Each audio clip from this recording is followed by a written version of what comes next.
Welcome to the CEO of Destiny podcast, where you will find the tools to fulfill the purpose of your generation and wildly succeed in the marketplace. And now your host, Andre J. Benjamin. Welcome. Greetings. Welcome to the CEO of Destiny show. I am your host, Andre J. Benjamin, and I am delighted and excited to have with us our special guest. This guest is hailing out of Austin. We just had a little pre-conversation about what it's like in Austin and the joys of it. I want to talk a little bit about Renji. Renji is the founder of Immersed, a Techstars startup partnered with Facebook, HTC, and Microsoft to build VR offices.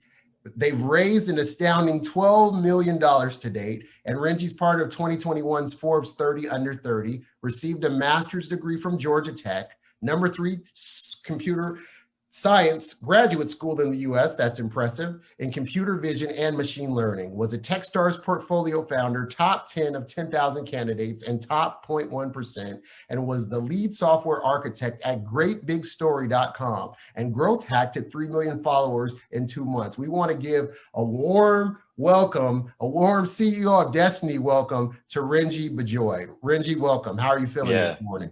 Good, man. Thanks for having me. Good. Yeah, I'm grateful to be here. Really enjoy talking with you, man. So a ton of energy is awesome.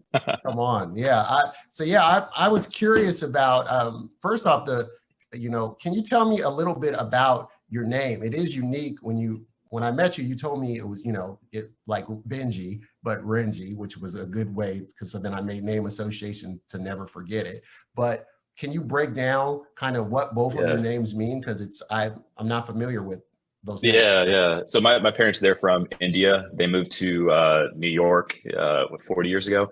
But Renji is actually technically a nickname. It's my real name, or my official name, Indian name, is Ranjit, which is spelled Ranjit. But my entire life, people just grew up for whatever reason calling me Renji. Actually, I remember the reason. Actually, when my best friend growing up, his name was Benji. So they was called Renji and Benji. And so it just stuck. And I think that for me, and by the way, the name means victorious warrior. And so it's funny because I think that there's a lot of significance in people's names. And it's funny how oftentimes people's names kind of are similar to what they are. But it's funny because my entire life, I wasn't a victorious warrior by any means, as far as what the results looked like, but in my head, as far as what I wanted and what I wanted to execute on. Meaning, for example, I remember when I was 5 years old, my uncle gave me for my birthday, so for whatever reason, gave me this VHS that was of this, almost like the math version of Bill Nye the Science Guy. And you teach you really, really cool math tricks. Then I start going to school and I'm just crushing everyone in math. And it's I'm doing 4th grade math in kindergarten or 1st grade. And then fast forward to when I was 12 years old, I was a professional Halo gamer, and I used to just crush people who were, 25, 30 years old playing Halo, and I was 12. It's I was this little kid that would go to the local Blockbusters, because back then they used to do Halo tournaments, the winner of the Halo tournament, just to get buzz in the Best Buys and stuff, or the Blockbusters. And as a prize, the winner would get a free Xbox or whatever, right? And so I was going around to all these tournaments as a little 12-year-old kid, crushing all these 25 and 30-year-old people. They're pissed off because they're just what the heck? How's this little kid crushing us? And it's just funny because I'm not out here battling Xerxes and the Persians or anything. I'm out here I'm not a victorious warrior. I'm just winning in little things. So even in high school, for example, I whenever I applied myself in a certain area, I learned to get really, really good at one thing. As opposed to just kind of being all across the board, jack of all trades. I really wanted to hone in on one thing, the thing I was passionate about, and get really, really good at it. And an example would be, I was not passionate about homework at all, but I was passionate about crushing tests. And so I had a 2.6 GPA in high school because I just didn't do a homework ever. But then I had a perfect score on the math SATs. And so it's I wasn't a lazy person, or sorry, I wasn't a stupid person, as far as low IQ. I was just lazy. I just didn't really care to do the things that I was told to do, but instead I kind of wanted to carve out my own path. And I think kind of as you look at the story of what God did in my life over the course of these past couple of decades, it makes sense that I'm doing what I'm doing now, meaning I'm not kind of doing the 9-to-5 sort of job thing. Instead, I'm kind of carving out my own path of what I believe is God glorifying and something that is using the gifts that he's given me. And I want to be the best in the world at it, right? So it makes sense. Like even as you're reading the credentials or whatever, for me, it's kind of whatever. I'm like, okay, I'm thankful that I have those things. I kind of don't really care about that stuff. It's just people always ask for a little bio. I'm like, all right, well, if you need a bio, here's that. But as I was kind of reflecting on those things as you were saying, I was like, man, I'm thankful that I was able to really hone in on that area and really execute well, as opposed to like just being amazing at everything, right? Like, a home improvement type person and like I don't know, like a person who likes to go jet skiing and like, I'm not doing a ton of different things. I'm kind of just honing in on one thing. And as far as I think my name, it's really, it's not a victorious general. It's a victorious warrior. It's not a person who's leading troops necessarily. It's more so a person who's focused on like individual execution. And I think in our startup, for example, I'm not the best people manager. I'm just a leader that they look to by example. And there's like, let me do that because he's doing that. And then I have other people at Immersed who they're good at people management because that's a necessity at a company and they help out there too. So sorry, long story short, my name, you asked, my name is something that I'm proud of. And it's funny because it's not even the official Indian name necessarily. It's just the digestible version of it. So maybe give it that. If I went around for the past 30 years telling people my name is Renji and people weren't pronouncing it right, like I'm just like, I don't how effective is that communication if they're not receiving it?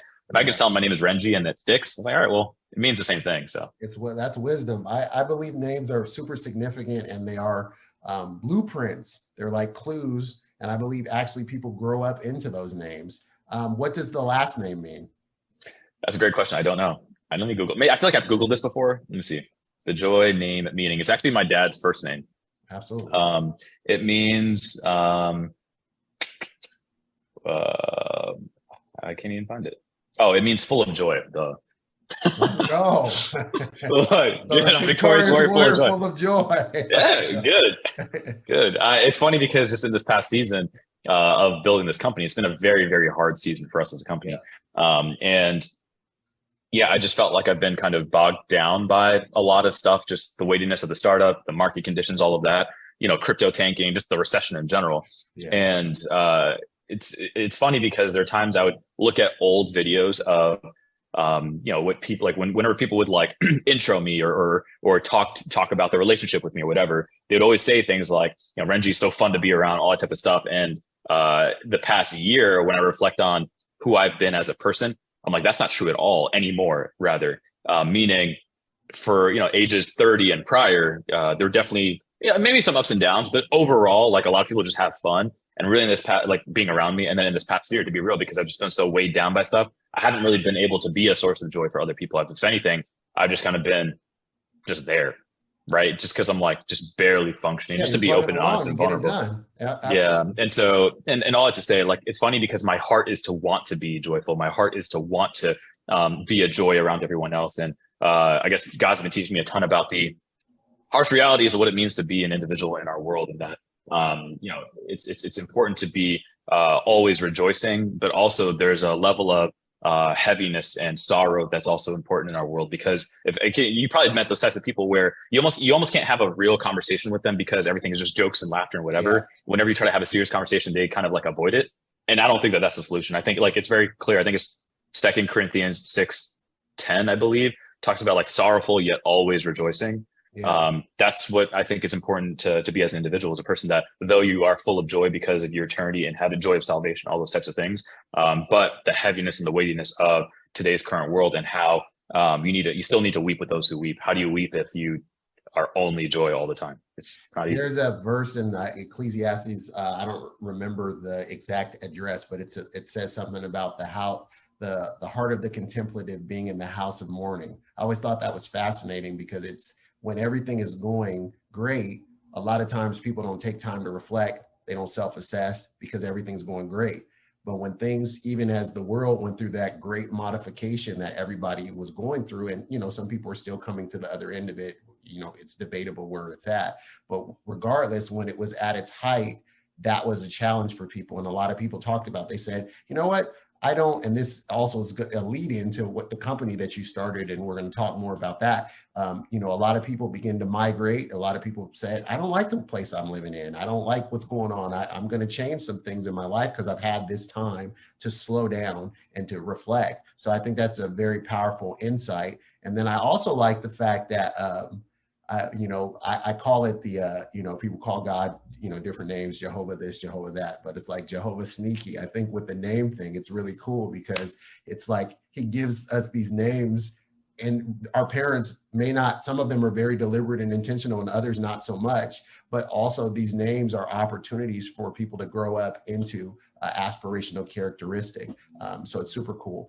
Can you give us a little bit of your origin story and where you hailed from? You told us a little bit about some of the things that we're going to cover in this interview, but can you, such as the gaming, I wanted to hear about that because we have a funny story with that, but talk about where you're from and how did that shape you now?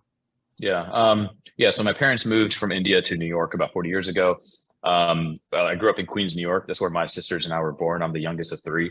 My barber will be very delighted because they always have him and the other New York barbers always argue about what's the best part, and he always says Queens gets the money. So Well, it's funny because it's cool to see a level of loyalty for everyone, like whatever borough they're from. One thing that I really appreciate about Queens was I felt like we had very mission-driven people, meaning I remember when my family moved from New York actually to the suburbs of Atlanta when I was 8. And so my only experience in New York was growing up as a little kid until I was 8 years old. And my biggest takeaways or comparisons growing up between New York and Atlanta was in not Atlanta, but the suburbs of Atlanta. The teachers in New York had such a purpose or a mission for why they were teaching, whereas the ones in the suburbs of Atlanta were just kind of chill and not doing it. Because let me rephrase it: suburbs of Georgia. I went from multicultural Queens, New York, to all white Georgia, all white suburban Georgia. And to be real, I think a lot of teachers in the suburbs of Georgia were just very kind of complacent. Whatever, they're here, they didn't give a crap about the kids. They're like, whatever, I'm collecting a paycheck. Shut up, kids, do your homework, that sort of thing. Whereas the teachers in New York, the area I lived in was a pretty rough area, Floral Park, and a dude was shot to death on my front lawn. It's a pretty rough neighborhood. And if you were going to be a teacher at the elementary school that I went to, which was literally the next block over, that was a rough school. Like all of the windows had cages on them. I remember our principal would send us home with slips saying, "Hey, tomorrow don't wear red or blue because the Bloods and Crips have a shootout," things like that. It's like, if you're a teacher in that type of neighborhood, you're probably very passionate about what you do. And I remember the experience as a student in New York. I loved my teachers. I loved learning. I loved the classroom environment. It was fun. I looked forward to school. Then when I went to Georgia, we were in nicer buildings. They weren't run down like the ones in New York, but the culture was so different. The culture was very only sports and elitist and kind of stepping on each other's heads to get to the top type stuff. And everyone's very consumeristic, very selfish, and it was a very different sort of context. So growing up in the suburbs of Georgia, race was a huge thing. Just race, experienced a ton of racism, especially when 9/11 hit, which I was 10 years old. So really just 2 or 3 years of being in Atlanta. When September 11 hit, little did I know the rest of my life I'd be called a terrorist, all throughout grade school. And that turned me into actually a very angry kid.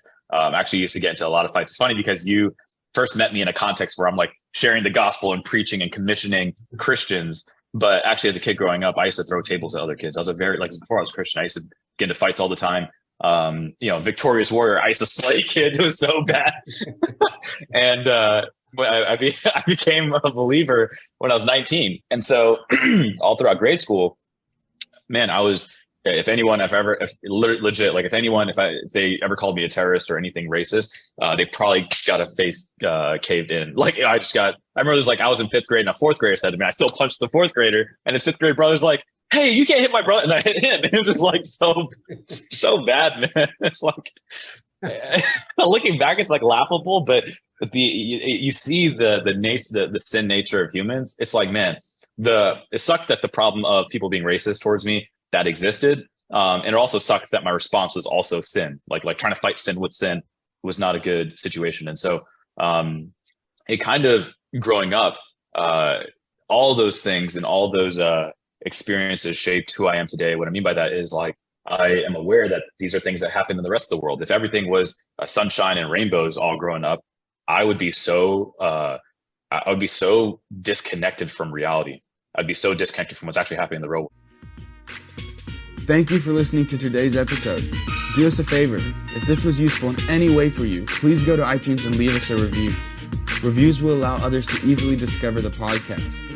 If you'd like more information and to receive a free download, rediscover your destiny, go to ceoofdestiny.com. Thanks again, and tune in next time.